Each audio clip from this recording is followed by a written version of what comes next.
이경규 약물 운전 보도에 오진승 전문의 정신과 편견 조장. 오진승 정신건강의학과 전문의가 약물 운전 혐의로 경찰 조사를 받은 개그맨 이경규 관련 보도에 대해 우려를 표했다. 25일 오진승 정신건강의학과 전문의는 개인 채널에 최근 이경규 씨가 공황장애 치료를 위해 처방받은 약물을 복용한 뒤 운전했다는 이유로 도로교통법 위반 혐의로 경찰 조사를 받았다는 언론 보도가 크게 나왔다라며 관련 기사를 공유했다. 오 전문의는 자신의 차량과 같은 차종 같은 색깔의 차량을 주차관리원에 실수로 몰게 되었다는데 사실 공황장애 약을 먹고 있지 않는 저라도 제 차로 착각하고 운전할 수 있었던 상황이지 않나 생각이 든다라고 말했다. 이어 이런 사건이 언론에 크게 보도될 경우 정신과 약물 복용자 전체에 대한 사회적 낙인과 불필요한 오해가 확산될 수 있다라며 정신과 약을 먹으면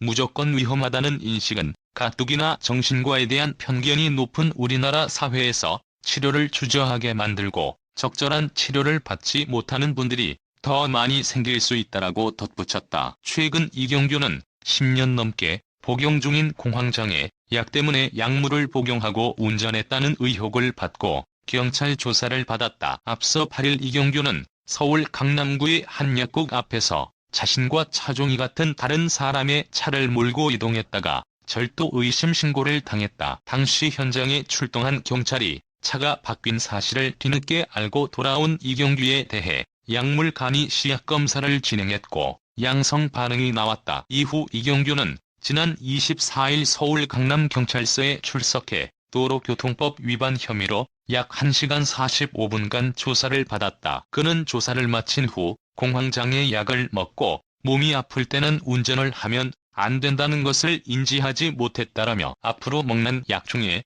그런 계통의 약이 있다면 운전을 자제하는 것이 좋겠다는 말씀을 드리고 싶다.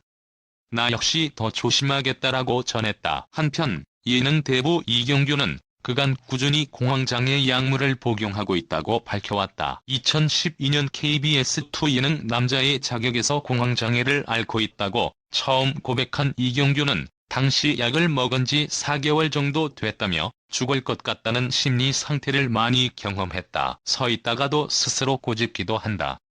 내가 살아있나 보려고. 주위에 얘기를 못하니까 스스로 많이 꼬집는다.